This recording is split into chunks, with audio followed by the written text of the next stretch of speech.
আসসালামু আলাইকুম রহমতুল্লাহ। Professional WordPress theme ডেভেলপমেন্টের এই পর্বে আপনাদেরকে স্বাগতম। এই পর্বে আমরা আমাদের থিমের দুইটা ইস্যু ফিক্স করব এবং আমরা সার্ভারে একটা ওয়ার্ডপ্রেস মাল্টিসাইট সেট আপ করবো আমাদের থিমের ডিজাইন সেট আপ করার জন্য এবং ডেমো ইনপুটের জন্য। তো চলুন শুরু করা যাক। তো আমি কাজ শুরু করার আগে আমরা পুরাতন একটা ফিক্স করে নিই। এখানে আমরা জেএস ফাইলে আমরা যখন কোনো ক্লাস অথবা আইডি নিব সেটাকে আগে আমরা একটা ভেরিয়েবলের মধ্যে নিয়ে নেব, যেমন let full pack main menu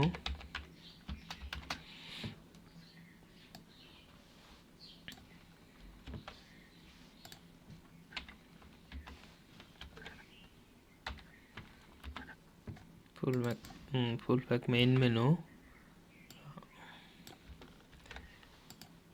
এইভাবে আমাদেরকে কল করতে হবে, কারণ থিম ফরেস্টে ওদের রিকমেন্ডেশন এইভাবে আর কি, আগে একটা ভেরিয়েবল নিতে হবে তারপরে কল করতে হবে। তো আমাদের ফিক্স করা শেষ। আমরা এখন আমাদের যে থিমটা এই থিমটা কিন্তু আমরা মোটামুটি তৈরি করে ফেলেছি। আপনারা এখানে হেডার ফুটার এবং ব্লগের যে স্টাইল এটা ডিজাইন অনুযায়ী করে নেবেন। তো আমরা আসলে এই থিমটা এখন বয়লার প্লেট হিসেবে ইউজ করব। তো এই থিমটা আপনি এখন একটা ব্লক থিম তৈরি করতে পারেন, একটা ওয়ান পিস থিম তৈরি করতে পারেন, মাল্টিপিস যে কোনো থিমে তৈরি করতে পারেন। তো আমরা এই থিমটাকে এখন একটা ব্লক থিম হিসাবে, একটা পারফেক্ট ব্লক থিম হিসাবে কীভাবে করা যায় সেটা দেখব। তো সেটার জন্য আমরা আসলে লোকাল হোস্টে আমি যেহেতু ডেমো সেট আপ করবো এবং টোটালি থিমটাকে আমাদের ইউজারের জন্য তৈরি করব, যারা ওয়ান ক্লিকে সেটা ডেমো সেট আপ করতে পারবে বা আমার থিমের ডেমোটা কেমন সেটা দেখতে পারবে। তো আমি যদি লোকাল হোস্টে করি তাহলে আমাকে আবার এটা সার্ভারে মাইগ্রেট করতে হবে। তো আমি একসাথে সাধারণত আমি সবসময় সার্ভারে এই কাজগুলো করে থাকি। সেজন্য আমাদেরকে প্রথমত আমাদের থিমের যে ভার্সনটাকে আমরা যে একটা কনস্ট্যান্টের মধ্যে নিয়েছিলাম, এই যে ডাব্লিউপি গেট থিম থেকে ভার্সনটা নিয়েছি। তো আমরা এখানে এখন আমাদেরকে আরেকটা ফিক্স করতে হবে, সেটা হলো আমরা যখন ভার্সন অ্যাড করেছিলাম ফুল প্যাক ভার্সন কনস্ট্যান্ট হিসাবে, তখন আমরা বিটা ছোটো হাতের নিয়েছিলাম, এটা বিটা বড় হাতের হবে। এই দুইটা ফিক্সে আমাদের করতে হবে। একটা হলো মেইন ডট জেএসএ, এটাকে ভেরিয়েবলে নেব আমরা, আর ফাংশন ডট পিএসপিতে আমরা ভার্সনের বিটা বড় হাতে নিতে হবে। তাহলে আমরা যদি এখন রিফ্রেশ করি কন্ট্রোল ইউ, তাহলে আমাদের এই যে অ্যাসেটস মেইন ডট সিএসএস আমাদের ভার্সনটা দেখাচ্ছে, থিমের ভার্সন 1.00। তো আমরা যখন সার্ভারে কাজ করব তো আমরা এটাকে ডাইনামিক্যালি নিয়ে আসব, কিন্তু আমরা আবার প্রোডাকশন ভার্সনে যখন আমরা থিমটা আপলোড করব বা ক্লায়েন্টের জন্য ইউজারের জন্য রেডি করব তখন আবার এই জিনিসটা ঠিক করে দিব। তো আমরা আপাতত এটাকে কমেন্ট করে নিচ্ছি। তো আমরা এটাকে কমেন্ট করে ডুপ্লিকেট করে নিলাম, কন্ট্রোল ডি দিয়ে ডুপ্লিকেট করলাম। তো আমরা এখন এখানে টাইম ফাংশনটা ইউজ করব। তো আমরা এখন টাইম ফাংশন ব্যবহার করার পরে যদি দেখি আমাদের সাইটটা, তো আমরা একটা রিফ্রেশ দিব, কন্ট্রোল ইউ। এখন যে আমরা যেখানে আমরা এখানে কনস্ট্যান্টটা ইউজ করছি, যেমন এই যে মেইন ডট সিএসএস ইউজ করছি, স্টাইল ডট সিএসএস ইউজ করছি এবং default style dot CSS use করছি। তা আমরা যদি মেইন ডট সিএসএসটা দেখি, এই যে মেইন ডট সিএসএস আমাদের ভার্সনটা এখানে টাইমটা সরাসরি এখানে টাইমটা দেখাচ্ছে। আমরা যদি এখন এখানে রিফ্রেশ করি তাহলে এই যে সেকেন্ড বা মিনিটটা চেঞ্জ হবে, এখানে এই যে চেঞ্জ হচ্ছে। তো এই চেঞ্জ হওয়ার কারণে আমরা যখন সার্ভারে এখন একটা সাইট আপলোড করব, তো সাইটটা ধরেন আমাদের হয়তো বা থিমে কোনো জায়গায় সিএসএস চেঞ্জ করা লাগতে পারে বা কোনো জায়গায় কোনো স্টাইল বা কিছু আমাদের যখন কিছু চেঞ্জ করা লাগতে পারে, বিশেষ করে সিএসএস বা জাভাস্ক্রিপ্ট যদি আমরা চেঞ্জ করি তাহলে ভার্সন যদি আপডেট না হয় তাহলে ক্যাশিংয়ে সমস্যা হবে। সেজন্য আমরা এটা করে নিলাম। আমরা আবার যখন থিমটা প্রোডাকশন ভার্সনে দিব তখন আমরা এটাকে আবার জাস্ট এখানে এটাকে ডিলিট করে দিব এবং এটাকে আনকমেন্ট করে দিব, এটুকুই। তাহলে আর সমস্যা হবে না। তো আমরা এখন সার্ভারে যেহেতু একটা ডেমো এবং টোটাল থিমটা সেট আপ করবো, একটা অ্যাজ এ ব্লক থিম হিসাবে আমাদের থিমটাকে রেডি করব, সেটার জন্য আমি সার্ভারে আমি একটা ওয়ার্ডপ্রেস সেট আপ দেবো এবং আমি সেটাকে অবশ্যই মাল্টি সাইট হিসাবে দেখানোর চেষ্টা করব।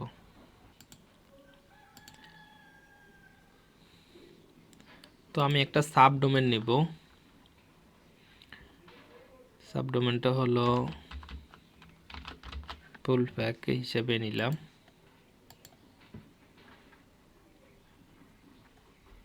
এই যে আমাদের সাব ডোমেনটা। এখন আমরা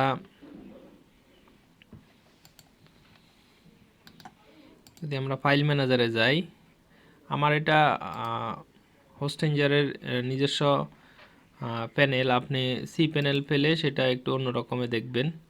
ম্যানুয়ালি আমি একটা ওয়ার্ডপ্রেস সেট আপ করে নিচ্ছি। আমি প্রথমে ওয়ার্ডপ্রেসটাকে ডাউনলোড করে নিই।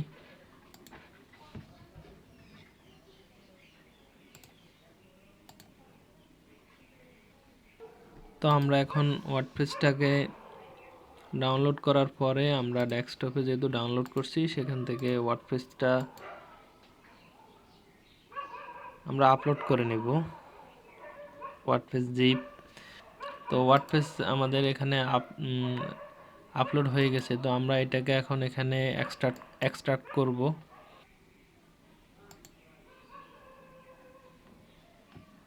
তো আমরা এখন যদি আমরা আমাদের সাবডোমেনে ক্লিক করি, ফুল প্যাক, তো তো আমাদের এখন ওয়ার্ডপ্রেস সেটআপ পেজ চলে আসছে। তো আমরা এখান থেকে ওয়ার্ডপ্রেসটা আমাদের ডাটাবেজ নেম, পাসওয়ার্ড এবং ডাটাবেজ হোস্ট, টেবিল প্রিফিক্স এগুলো দেওয়া লাগবে। তো আমরা আমাদের ডাটাবেজের নেম হলো এটা, ইউজার নেম হলো এটা, তারপরে হলো পাসওয়ার্ড দিলাম, লোকাল হোস্ট, টেবিল প্রিফিক্সটা চেঞ্জ করে দিলাম। আমাদের ওয়ার্ডপ্রেস সব ঠিক থাকলে সেট আপ হয়ে যাবে।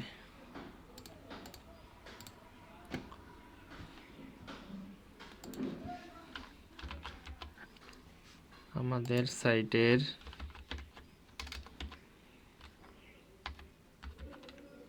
নাম হলো ফুল প্যাক, ইউজার নেম হলো ফুল প্যাক, তারপরে পাসওয়ার্ড হলো, তারপরে হলো ইমেলটা হলো দিলাম একটা, তারপরে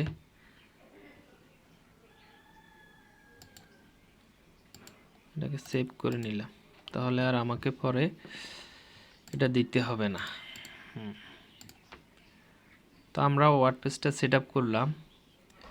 তো আমরা কিন্তু যেহেতু আমরা একটা থিমের অনেকগুলো ডেমো সেট আপ করি, বা আমরা যারা থিম ডেভেলপার তারা অনেকগুলো থিম নিয়ে কাজ করি, তো আমি সবসময় প্রেফার করব আপনি মাল্টি সাইটটা ইউজ করার জন্য। তো আমরা মাল্টি সাইটটা ট্রু করে নেব। ওয়ার্ডপ্রেস মাল্টি সাইট দিয়ে যদি আমরা সার্চ দিই, তাহলে আমরা কিছু লিঙ্ক পাবো। এখান থেকে দেখে আমরা মাল্টি সাইট করে নেব। তো আমরা মাল্টি সাইট কীভাবে করব? সব প্রথমে আমাদেরকে অবশ্যই wp config ফাইলের মধ্যে আমাদেরকে অ্যালাউ মাল্টি সাইট ট্রু এটা করে নিতে হবে। তো আমরা wp config আমরা একটা রিলোড দিব, তাহলে wp config ফাইলটা পাবো।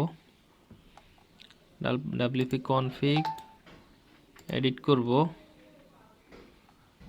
তো আমরা এখানে মাল্টি সাইট অ্যালাউ ট্রু করব। তো এবার যদি আমরা আমাদের ড্যাশবোর্ডে যাই, ড্যাশবোর্ড থেকে টুলস নেটওয়ার্ক সেটআপ, এখান থেকে আমরা সাব ডাইরেক্টরিটা সিলেক্ট করব, কারণ আমরা সাব ডোমেন নিব না। আর ইনস্টল করব আমরা মাল্টিসাইট। তো আমরা মাল্টিসাইট ইনস্টল করার পরে আমাদেরকে wp config ফাইলে এই কোডগুলো দিয়ে দিতে হবে। তো আমরা এখানে দিয়ে দিলাম। সেভ করব। তারপরে আমরা htAccess ফাইলটাও এডিট করব। সেখানে আমাদেরকে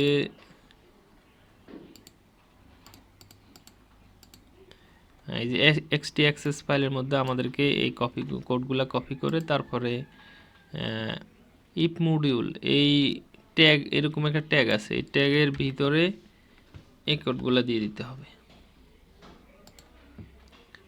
তাহলে আমাদের সাইটটা কিন্তু মাল্টিসাইট হয়ে যাবে। আমরা যদি এখন দেখি আমাদেরকে আবার লগইন করতে বলবে, তা আমরা লগইন করব এবং আমরা এখন দেখব ড্যাশবোর্ডের এখানে আমরা মাই সাইটের এখানে সাইট দেখতে পাবো। তো আমরা যদি নেটওয়ার্ক অ্যাডমিনের ড্যাশবোর্ডে যাই তাহলে আমরা সাইটে গেলে অ্যাড নিউ সাইট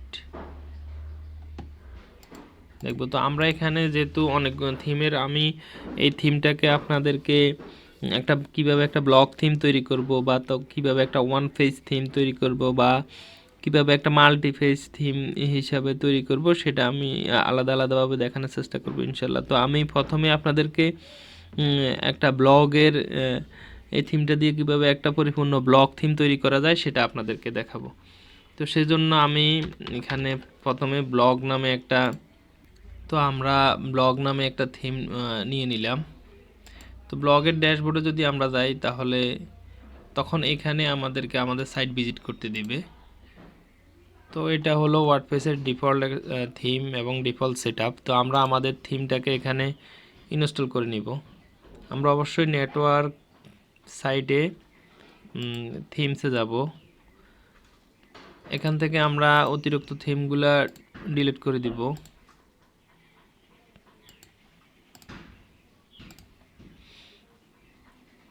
তো অ্যাড নিউ থিম থেকে আমরা আমাদের থিমটাকে আমরা এখানে আপলোড করব।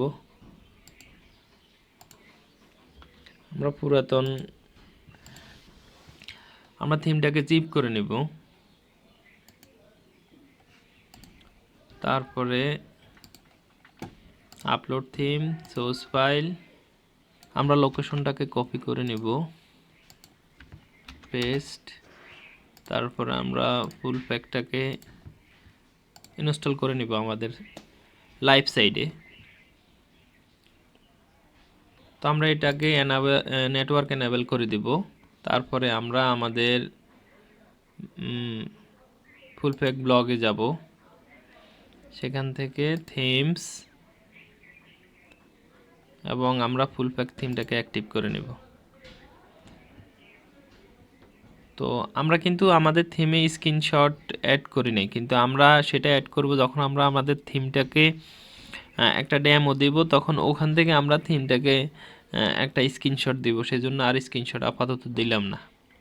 তো আমরা যদি এখন একদম ফ্রেশ ইনস্টলে আমাদের থিমটা কেমন দেখা যায় সেটা এখন দেখব। এ হলো আমাদের থিম ফ্রেশ ইনস্টলে। সবসময় থিম তৈরি করার পরে ফ্রেশ ইনস্টলে কেমন দেখা যায় সেটা চেক করবেন, কারণ অনেক সময় থিমের মধ্যে ফ্রেশ ইনস্টলে অনেক সময় ইরর দেখায়, এবং সেটা যেন না দেখায় সেটার জন্য এটা। তো আমরা এখানেও WP ডিবাগ ট্রু করে দিব। তো আমরা WP কনফিগ ফোল্ডারে ফাইলে এখানে আমরা ডিবাগটা ট্রু করে রাখব, তাহলে কোনো ইরর দেখলে আমরা সেটা দেখতে পাবো। যেহেতু এটা ক্লায়েন্ট সাইট না, এটা আমাদের নিজেদের সাইট এবং আমরা নিজেরাই ডেভেলপার, আমরা ইনশাল্লাহ ফিক্স করতে পারবো। তো আমাদের থিমে ফ্রেশ ইনস্টলে কোনো ইরর নাই। তো আমরা এখন এখানে একটা ব্লক থিম কিভাবে সেট আপ করতে হয় সেটা, একটা ব্লক থিম কিভাবে পরিপূর্ণভাবে তৈরি করতে হয় সেটা আমরা এখানে দেখব ইনশাল্লাহ আগামী পর্ব থেকে। তো এই পর্ব এই পর্যন্ত। আসসালামু আলাইকুম রহমতুল্লাহ।